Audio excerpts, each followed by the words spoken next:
everybody, David Lowry with Club Fantasci. We are going to do a nice little interview here about an introduction basically to war games or games that might possibly look like war games. And joining us is going to be Ulla and Gunter Eickert of Academy Games, David Heath of LnL Publishing, and our own Maurice Fitzgerald from Club Fantasci. And we're just going to dive right into this a little bit. What is a war game? Dave, why don't you go ahead and answer that one? I feel a war game is anything that is a strategy conflict game. It doesn't matter if it's orcs versus humans, aliens versus space marines, Nazis versus communists, anything you can have a combat at. Chess, to me, is a war game. Interesting. How would you guys define it? The Eickerts? This is like Hollywood Squares. It's kind of funny. I think my biggest definition of a war game is being married 28 years. Ooh. I'm kidding. A little. I think someone's going to be liberated very soon. War game or prisoner of war simulation? Yeah, that's right. It's not a war if I just surrender. Yeah, I surrendered 20 years ago. So, what do you think a war game is? I don't like to define it as something that is just conflict, because I feel like that just kind of constrains it too much. And I like what David said, where he said it has to do with the strategy, where there's a strategic element. And the most common subject we think of when we talk about strategy is war. So I think that's why we call it war games, but in reality, they're strategy games. Yeah, I agree. Yeah, definitely.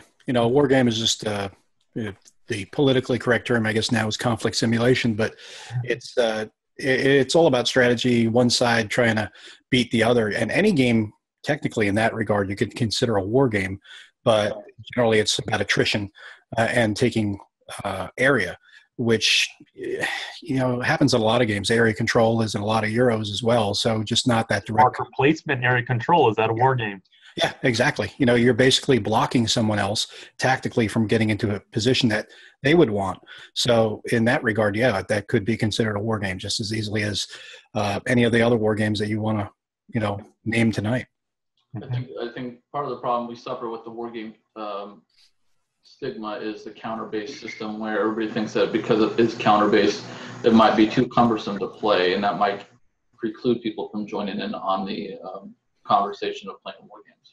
Well, I agree. In the old days, the war games were big, cumbersome remnants. And by the old days, I mean like the 90s and early 2000s, where the games, they were remnants of the 1970s, where it was a brand new way of portraying history, conflicts, things like that, where they were trying to put in every nut, every bolt, every little simulation detail, because it was a new field. Now, of course, as David also knows, and what we really look for in designing a war game is really simulating historical results and stimulating the relative strength and weaknesses against the opposition.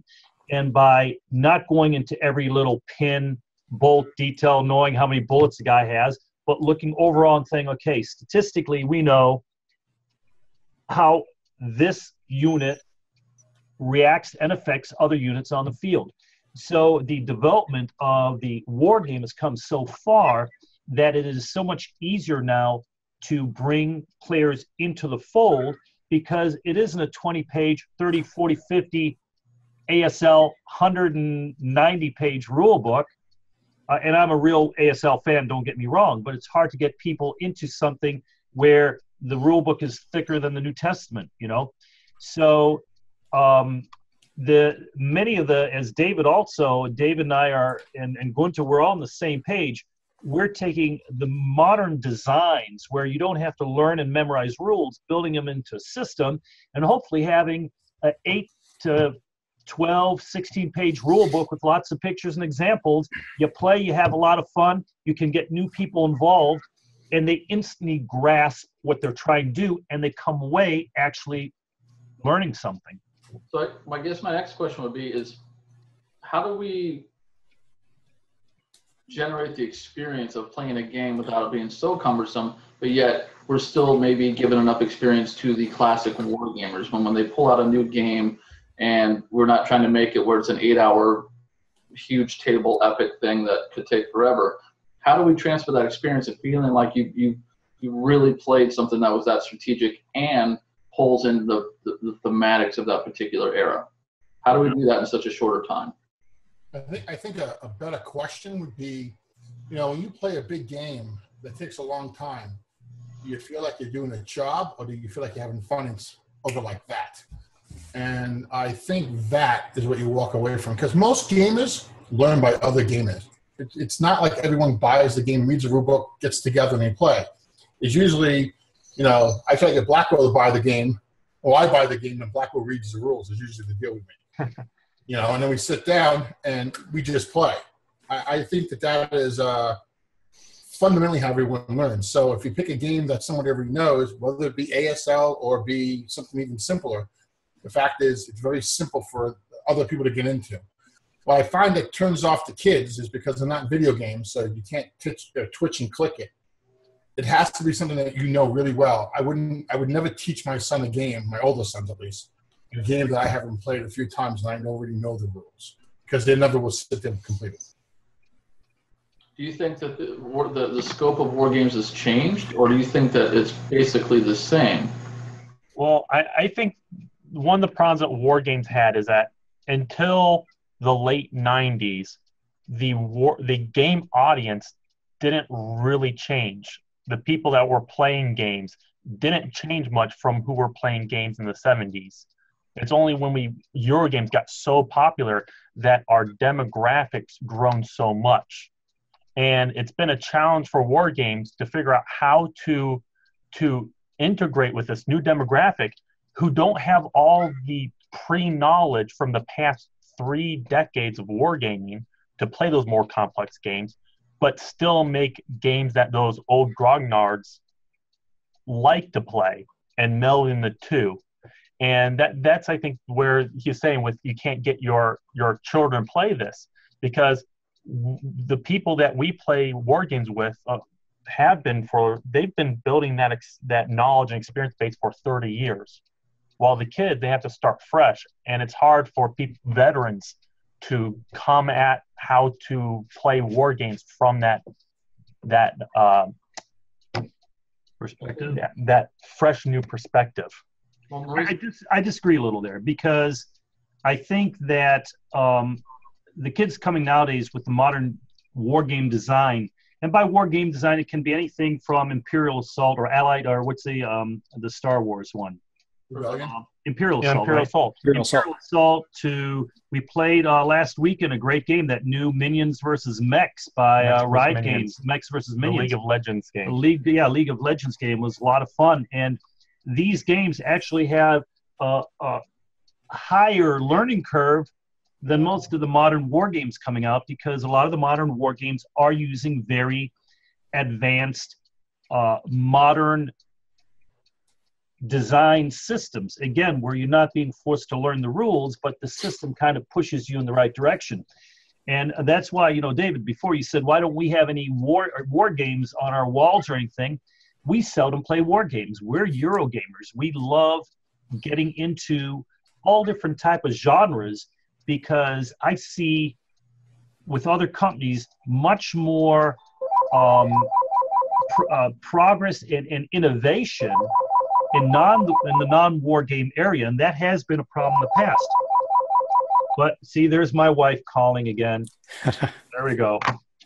And you'll see she'll call like 3 times. That's a minus gyro, buddy. But that's a big thing with the war games, is that the companies such as ours, and David knows this also, we play all different type of games. We're playing our Pathfinder tomorrow night. We're heavy role-playing games from the early D&D years. Gunter grew up with role-playing. I actually was kicked out of the Boy Scouts because I was teaching kids Dungeons & Dragons on a campout in the wrong part of the country. So we probably shouldn't say that, should we? You didn't say what part of the country. So I didn't say what part of the country, so we're fine. But that is, I think, what's really exciting about the war game market. Number two, kids are getting indoctrinated into the war game themes early on with your Star Wars, your Zombicides, and all these games. And as they grow up and they become more sophisticated, they're going to naturally gravitate to multi-level type of games, a little deeper game. It's a natural thing.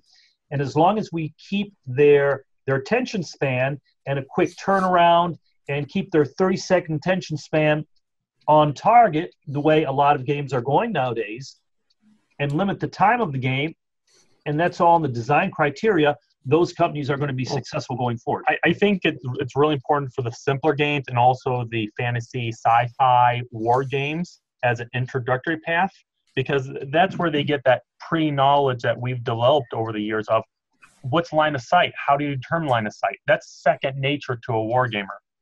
But to somebody who's never played a war game, that can be a difficult thing to explain if they have no existing knowledge of it. But I'm actually pretty optimistic about the new generation of war gamers. Oh yeah, because they're not as interested in often history when they're younger, but by the time they get to my age, late 20s, and they start actually interacting with the world and seeing, they start getting more interested in global politics and how history, like the last century of war, is affecting them now. And when they start seeing those connections, I think they start to gravitate more to the historical, more traditional war games. So, Maurice, for you, being a war gamer for so many years, how have you seen the games progress? And do you find the same challenge in today's games that you did, 20 years ago? I think they've gotten a lot better. They're more streamlined now, and it seems like if you learn one system, you can easily pick up another system because the designs are following the same path, which is great because you don't want to have to learn one system and then completely forget about that and relearn this one. And you get confused between systems because, especially something like tactical systems, there are definitely going to be variances between them, but you have to also have similarities. Sometimes the math is a little different because the modifiers may change slightly, but generally they're going to be the same. And like Gunter was saying about the line of sight and stuff, if you get guys into playing Zombicide or Imperial Assault, those are very familiar IPs that the people are already bought into the IP itself. So it's easier for them to say, hey, Han Solo sees that stormtrooper and shoots him, and they can relate to it so much easier. And then when they advance up to a different type of game, another tactical game with just counters instead of little miniatures, it makes a little bit more sense because in their mind they can understand the line of sight process, and that makes the learning process easier. And I think with the games today, they've advanced in really good ways and positive ways, and there's a lot of great systems out there, a lot of different angles of war games, whether it's operational, strategic, tactical. There's a ton of different great games out there, and it's a lot better now to be able to sit through a 15-page manual than try to sift through a 50 or 100-page manual. Not that those games are bad, but we all have day jobs. Yeah, they are. Well, we all have day jobs, and the thing is time is huge. We all have, maybe we can steal an hour and a half, 2 hours to sit down and play a game, not 4, 6, 8, 12, 24 hours to play a game. Those, maybe for a con you can do that, but not on your necessarily at home on a weekend. Now, I want to know one thing, Maurice. Sure. What is that hat you're wearing? What war game is that? This is not from a war game. This is a Kraft hat from the Kraft company, which was Chris Kyle, Sniper. Kraft, C-R-A-F-T.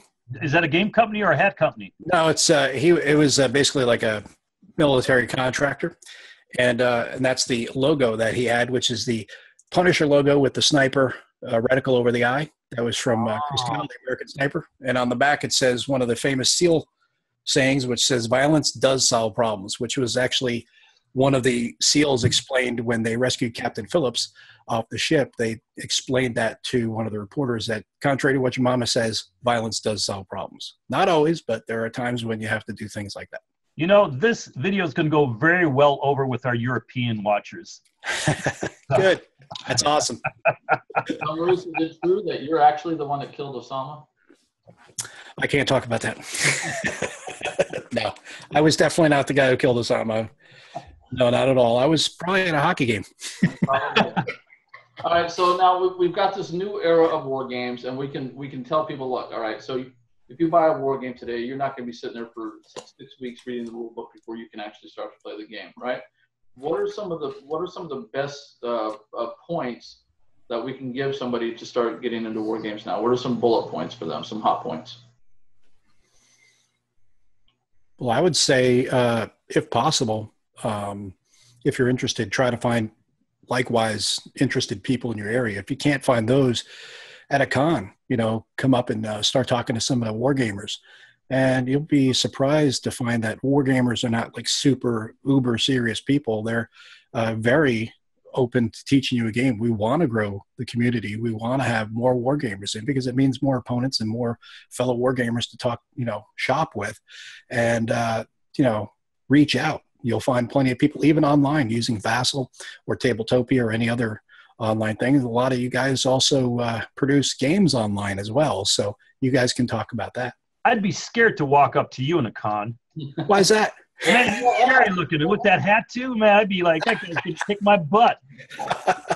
I'll have to remember that at BGG. You're going to be there, right? Yeah, of course. All right, I'll walk up and see if you run away. You'll be walking up to me with a bottle, so you're okay then. That's true. A bottle you're sharing. I've got a absolutely right now. So, bottle of Belvini.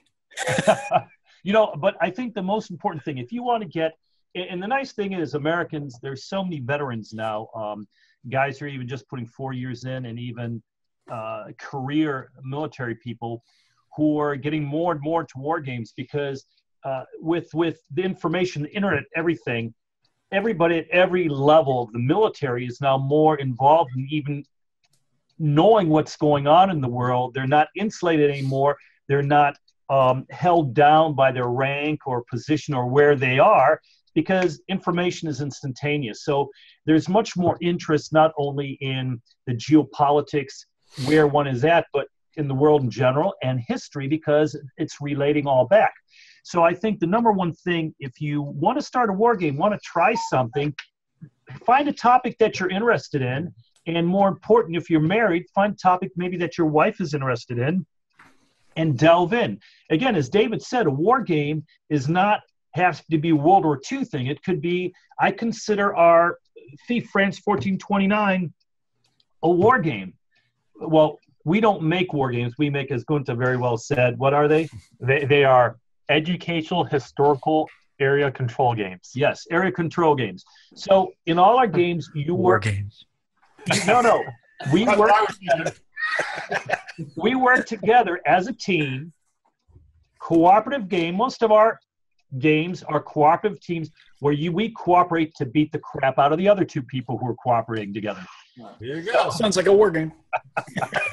Well, I agreed with Maurice. I think finding a good person to play with is key.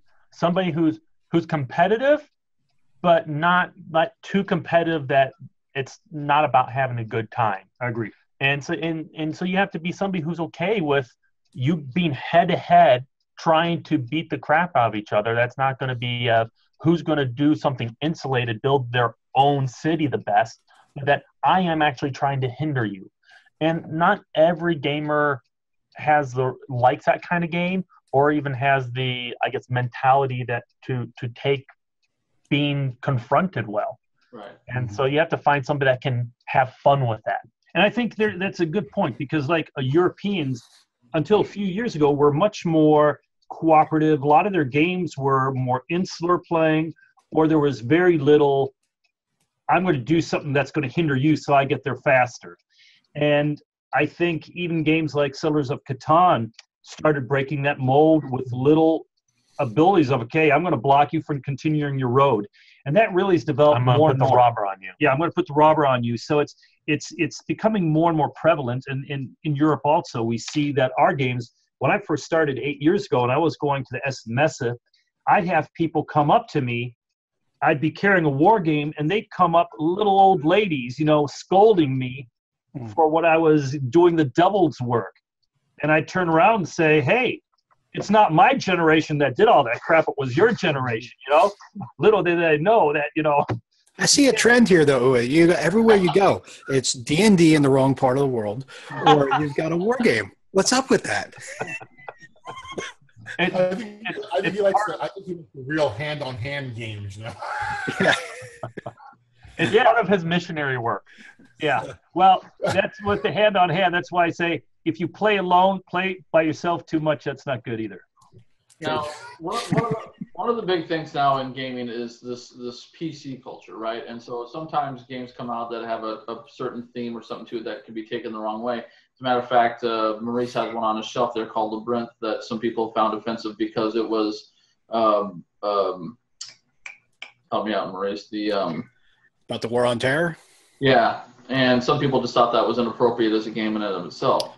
Well, it's also current. So some people may think that just like a distant plane is also, it's very recent. It's not necessarily current, but hey, war is not necessarily a pretty business, but war games, not necessarily they're not praising either side. They're letting you put yourself into the shoes of both sides and play it out and see if you can do better.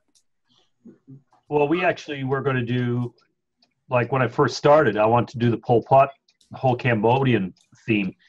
And I got some real hate mail over the internet. And we actually pulled back because I said, you know what? I'm not going to put out a game where I'm afraid to leave my house at night with some crazy guy coming after me. And that is one of the, from a design standpoint and a publisher standpoint, that I am also concerned about. We always try to be very fair, very even, but also we have to choose what we want to do, because if it's too current, too, yeah, exactly, that in today's society, you got to kind of watch it. All right, there you go. Go ahead. I believe we were talking about before our break about how to tips for new people getting into war games. Mm-hmm. And I think another great tip for war gamers is to play a war game that's around 4 players. Anything that you can play on a team, because the war games are really social. And so the more it's important to get that social aspect if you really want to get into the genre. And especially if there's a war game that does have some downtime where one person's turn might take 5 minutes for some of the larger map war games, to have the other players to interact with and trash talk with while you're waiting and strategizing is, I think, important. That's where Birth of America series, like 1775 and all those games, the upcoming Vikings, they've done very well, because you can get wives involved, little kids involved, along with the war gamers, and you're playing as a team. It's not me against everybody. And that's, I think, what turns a lot of people off in a very, and again, I don't like the definition of war game, but in a tactical, strategic, really a tactical game, where it's you against, let's say, 3 other players, and it's really cutthroat, that turns a lot of people off. But as soon as you take that exact same type of rule system and make it 2 against 2, then all of a sudden we're talking together. I have a safe zone. We're making plans and all. And it's not me against everybody. Now it's, I got a team. And it's team against team. Mm-hmm. So that's a good way to go also. And I'm trying to think of some games that are like that. David, help me out here. Team on team. Well, even non-traditional war games. Imperium from Fantasy Flight. Mm-hmm. Mm-hmm. Imperium, yeah. It's like Galaxy 1. It's a massive one. I mean, it takes a long time to play, but you can play that independently. You can play it as teams. You can get group of teams that gang up. Mm-hmm. I don't think that's a good get people into it. I'm a fan. I love Eclipse because Eclipse. Eclipse. I was gonna say Exodus. Centauri. What's that? Exodus Proxima Centauri from NSKN Games. I mean, in reality, games like X-Wing is a war game, and that's a very good team game. Mm-hmm. And then you can jump into historical with Wings of War or Wings of Glory. Yeah. Mm-hmm. And that's a good example of jumping from a popular IP to a historical-based version, and those are also can be played team. Well, I think you guys just kind of hit on the other thing I think that held a lot of people back was the downtime in between turns with the older war games is, you know, sitting there for 30, 40 minutes sometimes or whatever, even longer for some people to make a move. You know, that's hard to do if you're not real attention to detail, and you might have already planned out your move, and your turn comes around, you forgot half of your strategy already. What's that one Richard Berg game I think he did with where you play a card and it's either left flank, middle, or right flank? It's Memoir 44 or Battle Cry. Yeah, those colors are are great games to get in, and they have a tremendous following of people, and I really like to play them. It's not I like deeper games, but in all my games, but they're great games to get new people into. Well, Battle Cry, I had it on the table a couple of years ago, and I was sitting there playing solo. I was just, you know, playing to the best of my ability on both sides. My wife walks in and says, "Oh, what's that game?" And I said, "It's Battle Cry." And she's like, "Oh, I like the little guys on the horses. Teach me how to play." So we sat down and played it, and she's played it with me several times and enjoys it, you know. So that's a great way to get somebody that is not really a war gamer to sit down and play. I think the other thing that might, you know, if you look at today's games like Armada or X-Wing or some of these other games, because of the amount of money that goes into the game to be able to collect the whole thing, that might turn people off too. The reality is if you buy the $20 base game, you've got a game you can play over and over and over again, and it's still never the same game. Right? You don't need to go in for thousands of dollars on a game. You can go buy a base game for most of these things and still have a great game that you can play over and over and over again. Well, the difference is, though, is when you go to buy anything from, you know, an IP like Star Wars, especially, not as much necessarily with Star Trek, but people are going to buy it just because of the IP. You know, they love Star Trek or Star Wars. Even with classic games, there's that high, it seems like a high buy-in, but you don't really have to do that to experience the game and still have fun with it. Well, yeah, but that buy-in will make your life better. So, well, I think they should continue doing it. I like war games because that was good. I like that. I was going to say not necessarily a strategy or war game, but a game that has a lot of strategy that I've tried and I really enjoyed was. Wait a minute, Uva's getting naked. I'm not doing the belly button show today. I'm sorry. Sorry, Dave. Go ahead. Thank you. Was a game called Nothing Personal, and you play a mobster's family, and you're maneuvering to become the Don. But you have to work together as well as be, you know, for yourself. And even after you get there, you can get knocked down. Your crew gets knocked down. I found it to be probably one of the better games I played on Game On in Seattle in February. It was really enjoyable. Or even games like Bootlegger, which was, you know, Prohibition and all that. Those are great war games in disguise because everybody has their own speakeasies and all that. I mean, there's so many ways to get people into the genre. Well, I was also going to say, for people that don't like the head-to-head conflict, there are tons of war games that are team games and cooperative. A lot of zombie games are players playing against the AI. A lot of games based on video games are you're playing as a team against the first-person shooter enemy from that video game. Well, Dave's got one of those too. He's got All Things Zombie Reloaded. Yeah. Right. So and that's a game where you're not really shooting each other. You're always playing, trying to survive, you know, to the next day, you know, a la Walking Dead style gameplay. I mean, if you I'm a little insulted though because we're not trying to really push our own games. And David, you dressing up like a zombie for this interview, I think it's just a little. You're pushing it a little, you know. Okay. This is my best colonial suit I've got. Okay. Dave's been through some rough times. He can dress up like a zombie all he wants. No, I meant the makeup on his face and all that. Hey, married with children, buddy. Married with children. That's all I'm going to say. My son's out there going, hey. Zombies? I think the other thing for people to think about, too, is like going back to Area Control, we have games like Game of Thrones, the board game 2nd edition, which is basically a war game, but Area Control. You've got War of the Ring, which is The Hobbit, right?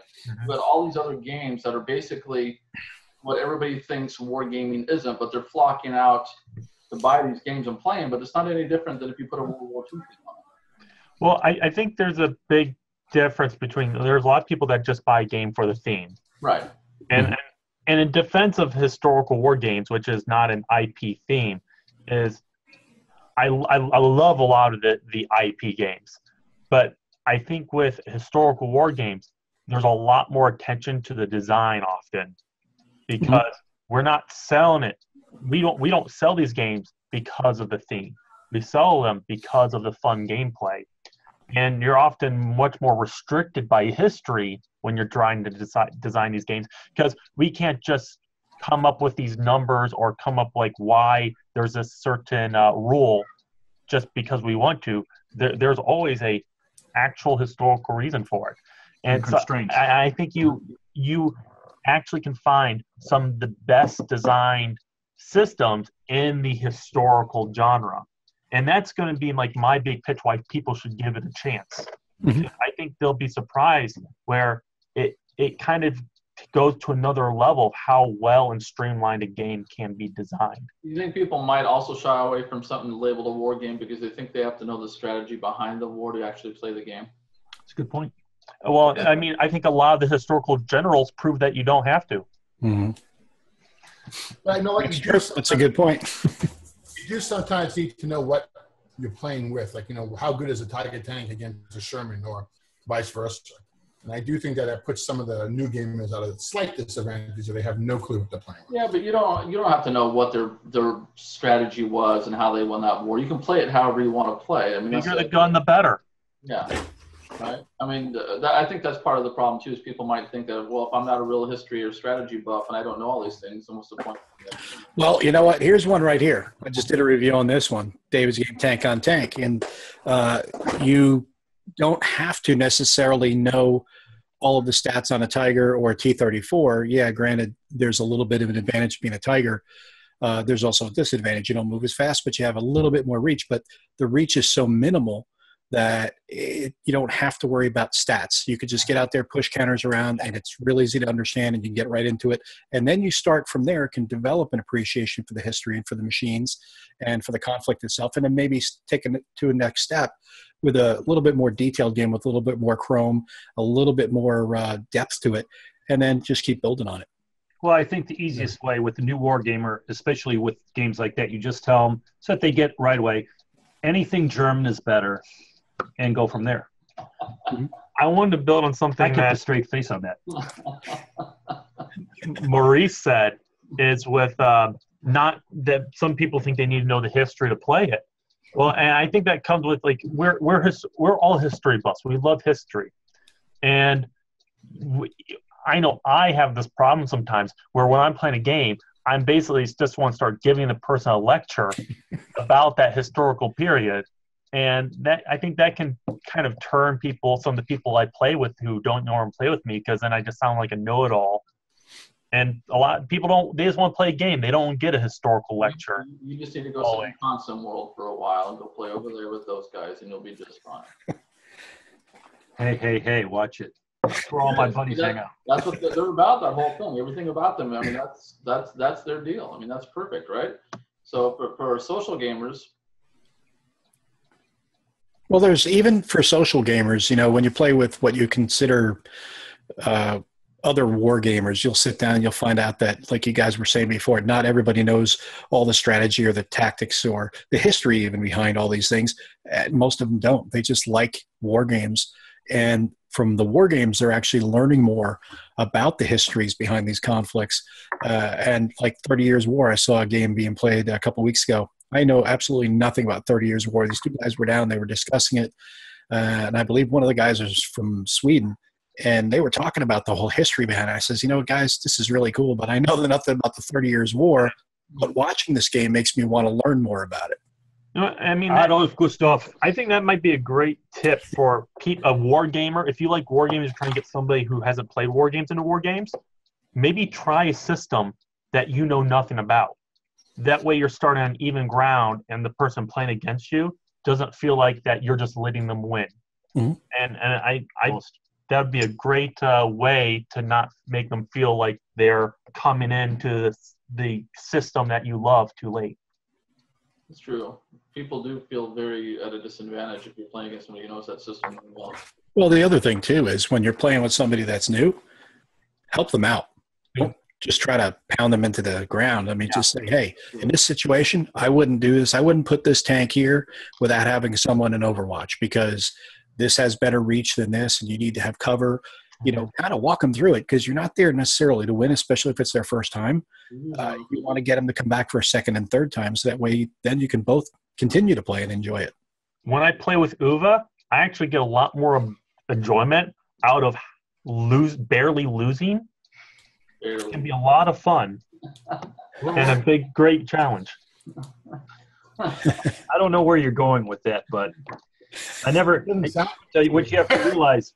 In the game of chess, your opponent usually does have a queen. Wow. Wow. Anyway. So let's talk about that a little bit. What's the difference between something that's more abstract like a chess or a Go or Trench versus games like you guys are offering? What types of gamers do those really fit? You made a good point with that the other day, wasn't it? Where, or maybe it was. Things like chess and Go, they're deterministic games. You're really just trying to predict what the other player will do, and the way to play those games is you either play it so much and study it so much that you get to learn what move to make by instinct. Or you have to sit there for a long time to calculate all the moves and possibilities to try to figure out the best one. While most war games, they actually they simplify the entire process by just introducing risk assessment. We don't make it that this is going to happen if you go here. What we do is say, these are the possibilities that could happen, probabilities. We let you make the risk assessment. So what we consider war games, the traditional war game, is much more like poker than it is, I think, like chess or Go. I agree. Well said. I think that should be the header of this whole conversation. War games are like poker. War games is poker for the smart man. No one to hold them, no one to fold them. Right. Well, I mean, going with that, when you look at a game like chess or Go, as Uwe was saying, it's about probability. Or war games are about probability. Their moves. You can learn it, study it. You know what? If I do this, he's going to do that, and I'll be able to beat him. Pretty much it's either on or off. With a war game, that's where the probabilities make it where there's still that little bit of doubt. There's that uncertainty. Are you going to is luck going to be on your side? And I like that because that's the way it is in real battle. You may have a smaller platoon that can hold off a company because whatever reason, they just had a hero guy or a guy that fought like a hero and turned the battle around and held things off rather than it just being a simple numbers game. I outnumber them 3 or 4 to 1. I'm going to win. And I like that bit of uncertainty and that, you never know what's going to happen. I think it makes the game a lot more fun. But there's still a trend, which is strategic. Yes. Oh, absolutely. There's a strategy to it, but with a war game too, there's little battles going on all over the board. Yeah. Over here, I know I'm going to lose these guys, but if I can play a delaying action on my right flank, I can hold them up from getting a breakthrough, whereas I can concentrate more on the left or whatever. Especially if you're playing defensively, your goal is just to stop the opponent from getting to a certain objective before round 9. If you can just play it down piecemeal, one round at a time, it's a game within a game each round, and I like that a lot better. Yeah, I mean, being a chess player, I have to say you can do the same in chess, but I agree with you 100%. It is the luck basis and really the risk assessment that you guys are talking about that really differentiate a good war game from a chess game. And some people like the chess because it is just pure analytics. Yeah. Whereas a war game has a lot of analytics also, but it's analytics with risk assessment because you know what the relative probability is, but you never know the outcome. And a good war game, when we talk about you have to do risk assessment and figure out probability, it's not that you have to study these charts and stuff. It's that you just know by experience, the presentation, that if a die with 20 sides, you have a less chance of getting a 1 than a die with 6 sides. Right. And we use those kinds of just base knowledge to help players make really good risk assessment. And that's where design comes in a lot. And David knows this also. I mean, when I'm saying with probability and luck involved, we try to keep probability variation, we try to limit it. Because if that curve is too far out, then it's too luck driven too. And there's, no matter what you do, it doesn't matter. The difference between a linear curve and a bell curve. Well, I'm talking bell curve, but limiting it to maybe the 15% off center instead of going to a 2 delta or something like that. For those math people, a small standard deviation. I want to keep it clean here. So just a small number. Yeah. So that is also important. And so I want to make sure that someone who's new into wargaming, there are games that have a very high luck basis. Mm-hmm. And then there's some that are very little bit of probability in there or a deviation in there to all the way down to chess where it's 0.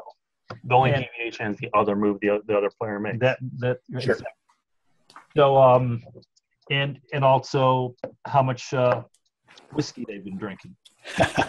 Well, at chess, I think it comes down to how much of a student of the game are you? Because if you can learn all the moves, then it's, as you guys said, it's analytics. You know what? Here's what he did. Here's what he's probably going to do. So I'm going to do this. There's an answer, an action for every reaction, or a reaction for every action, I should say. Whereas with war game, there's a little bit more gut involved. Mm-hmm. I like that. That makes it more human. You know what? I've noticed when we demo our games at shows, it's the 10-year-old sons who play the game the best. Yep. And I think this is why. The adults have all these preconceptions about maybe their favorite war game. And those preconceptions don't always translate from each game or each era. What worked in your favorite Revolutionary War game doesn't necessarily work in World War II tactics. But the young kids, they don't have those preconceptions, and they're really good at that risk assessment of just knowing this is a better move than this one. And I think that's one reason war games is better for a father or mother getting their child into a war game, is because a kid it's easier for them to work with that risk assessment because they've been doing it for the last 10 years of their life than to work with a game like chess, which it's all about studying and that attention to detail. Let's take a step back to what Maurice said, where, if you're playing chess and you're a student of the game, well, how long has chess been around now? 5 years, 10 years? I don't know. Who was the original publisher of that? Yeah. David, did you publish chess? Yeah, I did. No, not me. So you've got that game. It's been around forever. People are still trying to master it. But in today's game world, people aren't playing a game more than 5 or 6 times before they're purchasing game after game after game and moving on. So with these games, what are some really good games, maybe 2 or 3 games from your guys' collection each that people could buy to start with, that they could learn these types of strategies, these types of mechanics that they can play over and over and over again, but they don't have to go necessarily. Huh? I say I'm biased because of course you're biased. I'm going to name games that we don't publish. Well, I asked specifically for games that you do publish, number one, and then if you want to throw in a couple that you don't, you can as well. I'm first going to do one I don't. I think we mentioned earlier, Battle Cry. That whole line of games is a great intro war game. And so I think that's a great one that we don't publish. Right. That's a very good game. I think the game by Devil Pig, Normandy, I think that's a good intro game as well. Oh, really? Heroes of Normandy? No, it's Heroes. Yeah, it's Heroes of Normandy, but it's an IE at the end.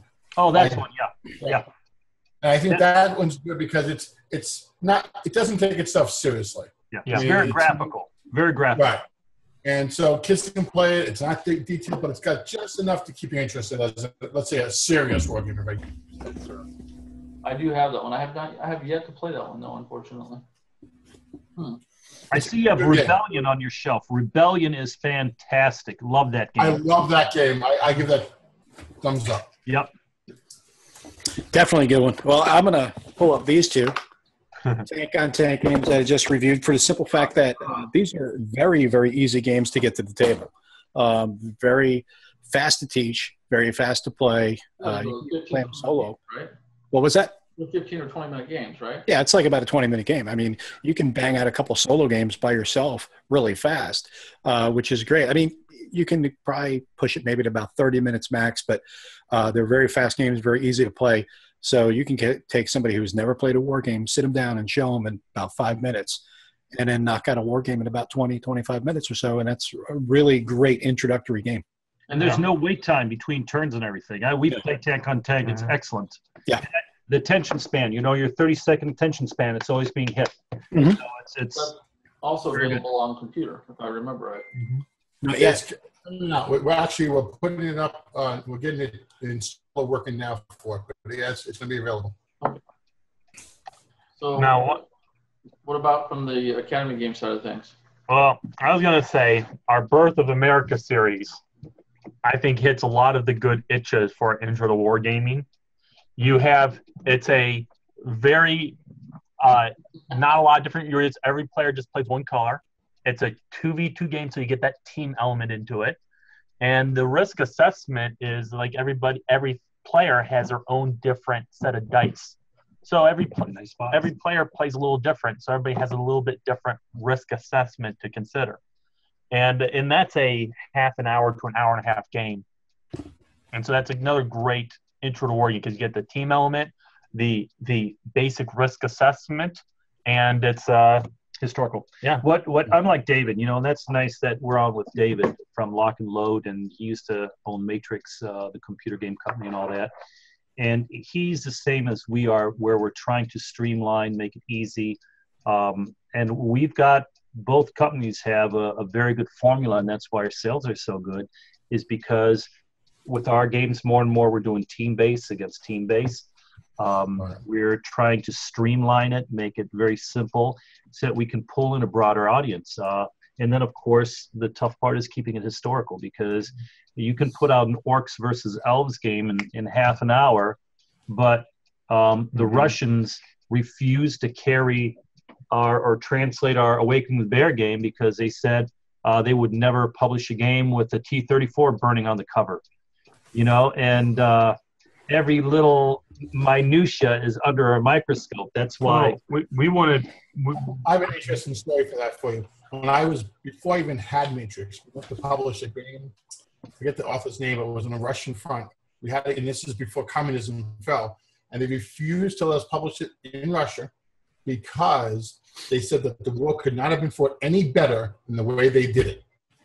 So they would never made a mistake. There was never a miscalculation. It's the only way it could have happened. So hence they couldn't have war games in the country. Wow.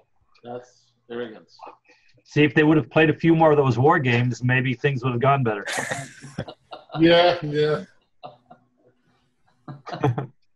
But yes, I can see that. I know that, a couple years ago I took 1775 to a convention that was not a gaming convention, but they had a board game room. That whole weekend I was there, I brought about 15 or 16 different games I was supposed to demo. And the only games that were being played in that room were either Cards Against Humanity or Munchkin. And I thought you said there were games played there. But anyway, I broke out 1775 and I started to play it with a group that I had actually signed up with that thing. We ended up playing that game the whole weekend because as I played it, everybody wanted to come back and play that one, or they'd stop by and look. They had absolutely no interest in the rest of the games that I had there, with the exception of Viceroy, which I think I played twice. So I know that from a non-gamer's perspective, that one really drew people in and got them engaged, and they really enjoyed it because they felt like, oh, I'm playing something that's strategic, but it's so easy to learn and play. And then by the time they're done with it, they don't feel like they were beat over the head with a bunch of rules and strategy, and they're completely fried. They're ready. They're still fresh and ready to play again. Right. Mm-hmm. Yeah, no, I like that whole series that they made. I bought I think last Christmas, like Uwe sent me a copy of the Revolutionary War one. My kid loved it. He loved it. He actually was very annoyed that he didn't get to play the Viking when we were at WBC. It's coming. It's right there. Yeah. I will say this. I will do a shameless plug for you. That game, the Viking game, if you have a box put up, that is well worth the time and effort and money. We've got about 10 minutes left anyway, so let's go ahead and let's do that. Why don't we go ahead and have you guys talk about any upcoming projects that you do have coming out that you want to let the general public know. And since you guys just put up Vikings, why don't you guys go ahead and talk about whatever it is that you got coming up. Well, David's got like 20 times more stuff than we do, and it's all cool. Yeah, go for Vikings, yeah. This is our prototype, Game Crackers prototype. This is our Viking, and it's in the same series as 1775 and 1812 and our 1754, which is at the printers now and getting ready to ship. And these are the simple games. A lot of them are used now in schools, home schools, because we have teaching manuals with them. And again, from a design standpoint, even with the native nations and trying to keep very neutral and show all sides of things is very important, so that people, as they're playing the game, they're learning history and don't learn it like 1950s history where it's very one-sided, to build up history the way it was supposed to be taught at the time. And we try to show the foibles from both sides and the good and the bad from both sides. So war is always ugly. So it's I think a fallacy to pretend it's not. Then that's a series of Vikings in 1754. Then we have our Storm Steel second edition is finally getting ready to go to the printer also. After the second game after Waking the Bear. Yep. We are allowed to sell this game in Russia because we put a burning German tank on it. They love this game. Yes. And then our Gettysburg game, which we published 4 years ago, but never shipped because it wasn't done. We get more crap for that, and we're still working on that. I'm hoping to get it out next year. And then we have two very big games that we can't talk about, licensed games that are coming out. Big news. Really Stay tuned. All To right, the David Lowry Show. All right. Basically, the whole Lock and Load Tactical series, okay? Every game in that series has been reprinted, repackaged, reboxed, redesigned, upgraded, and it's coming in one gigantic, about 4 trucks. And when it gets here, the entire Lock and Load series will be in stock, and I don't think that's happened since the company was formed. Can I buy them all in like an ogre-size package? Actually, I'm looking to get an actual armored ammo case that will fit it. Nice. Wow. So we don't know if it's going to be worth shipping them like that. So because ammo cases are heavy, trust me. You don't want to put it in that.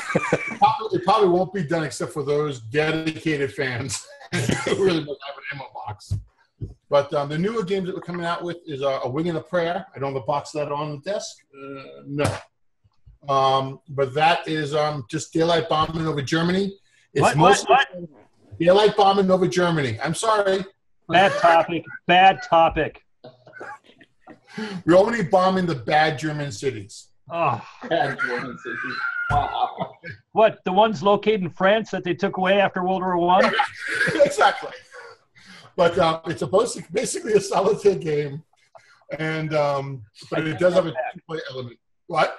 I said I take it back. Every French person listening to this, my name is really Pierre. I just put on this guise. Wow. I'm sorry for interrupting. Oh, no problem. We have a brand new game. It's never been in English before, called The Pacific War, from Pearl Harbor to the Philippines. It is an area-type map. It's made for quick play. I'll say it's a more detailed, maybe slightly advanced Victory in the Pacific. We got that from a company in Japan. We licensed it. And I actually learned about it, believe it or not, on Board Game Geek. And I said, that's pretty cool. And found somebody to translate it into English for us. We redid all the graphics. And I'm looking forward to that. We have Hollow Cell, which is that card game that... there we go, right there. And that'll be in print. And we have, which you don't hear a lot of, but Uwe and I, you don't have a lot of companies working together, but Uwe was nice enough to license to Lock and Load the solitaire system that he uses in Company of Heroes. And we have adapted it to work with Lock and Load. And the nice thing about this is you buy a copy of Lock and Load Solo, and it will work with any game in the series. All the cards are there, everything you need to there to play solitaire. Wow. So It's awesome. that's pretty much what's coming out. Nice. Maurice, what do you got coming out? I don't publish games. I just play them. Well, like I said, Hollow Cell, which I was just showing up David's game, I just got in for review, so I'll be getting that in as soon as I can get that to the table. I have a couple Kickstarters I'm working on right now, but I'll be doing that in a pretty near future, so look forward to that. And then, is that one solo? I can't remember if you can play that one solo as well. No. It's a battle card game, so I have not played that yet. But I will be getting that to the table pretty soon. Like I said, I got a few others to get to the table. I've got Conflict of Heroes coming in as well, so I'll be getting that to the table, both solo and head-to-head. And I look forward to playing that as well and see how that one stacks up for me personally after having played Combat Commander and Band of Brothers and Old School Tactical. That's that feel and that style of tactical game I really enjoy. So I want to see how that one fits in there for me and what makes it unique compared to the others. Interesting. I have to say, my wife's favorite game is Twilight Struggle. I see it behind you there on your shelf. And 1989 is another great one too. I've got up there. You know what? We tried 1989, didn't quite like it as much. It was just a little too volatile and the way the scoring went. She liked Twilight Struggle so much better. We tried 1989 like twice and went back to.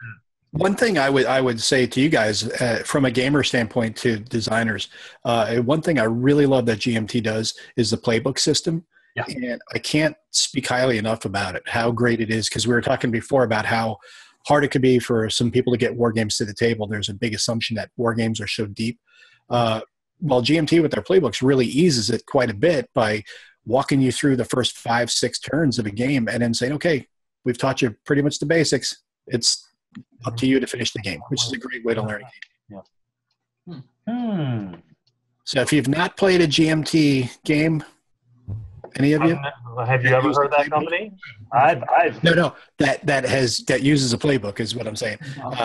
Definitely look at it a little closer. It's awesome. Which games are that? Because I'm not familiar with that particular system. What game? Oh, any of the coin games, for example, talking about Euros and war game mixture, they use it. Pretty much most of their games do. I got one of the games I was going to mention, GMT games. It's a great beginner game, actually, even, is Sekigahara. It's a block war game, and it's a pretty simple game to get to the table.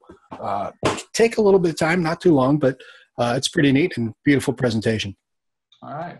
I forgot. We do have a block game coming out after our Strike of the Eagle, Polish Civil War. We have the Korean War coming out early next year. Oh, awesome. Mm-hmm. So been working on that for that's numerous cool years. because it mixes the war with the politics very seamlessly. Nice. Yeah. I like that. I need to play test that next time we're together, guys. Hey, are you going to be at Board Game Geek Con, David? I wasn't planning on it, and I don't think there's any tickets left. If I get a ticket, I'll try because I'm close enough to it. Was Dallas or is it moved? Dallas. It's still in Dallas. Yeah. If it's Dallas, yeah. One of the most enjoyable conventions that we go to, because, when you go to all these conventions, you're working your butt off all day long. And that night, we're so tired, and we're still doing demos and all, and you go to bed, and it's just, But Board Game Geek Con is different. I mean, it's just pure gamers, and it's probably one of the most enjoyable conventions I go to, period, ever. So I'm a real fan of that. So anybody listening, go to BGG Con if you can next year, or if you're going to be there this year, come see us. We'll play games with you, but you got to bring a good bottle with you. Yeah. All right, gentlemen, we got less than a minute left here, so I don't want us to get cut off again. So thank you for joining us, everybody. We got David Heath, LnL Publishing, Uwe and Gunter Eickert from Academy Games, and Maurice Fitzgerald and I from Club Fantasci. Thank you for watching. Please share this if you are looking to expand your wargaming possibilities with other people, and we'll talk to you again soon.